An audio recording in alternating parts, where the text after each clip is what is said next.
来继续来看台中的第5市场，有一档卖鱼丸仔的老店，连续12年，伫母亲节进前，拢会举办买一送一的活动，所卖到的钱全部寄付做公益。今年因为疫情，延到这个月才来举办，生意强滚，总共卖出1000斤的鱼丸仔。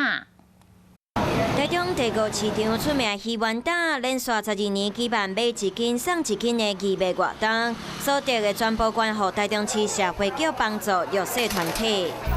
原物料、鱼价都有稍微有上涨了哈，但是我想说，这个爱心活动也不能间断啊。纵然是物价上涨也没关系的，自然为了爱心就不用去计较成本。 使用客人中心的学生嘛，做伙来参加义卖活动。一透早都有真侪人拢来买，中昼进前都卖了。非常的好，这1000的丸子哦，有卖年菜哦，很好吃。业者讲，虽然原物料拢起价，不过为了响应公益，决定延到9月来举行，希望会当为弱势团体尽一份心力。 想要获取更多新闻资讯，想要看到主播最新的动态，赶快订阅华视 YouTube 频道。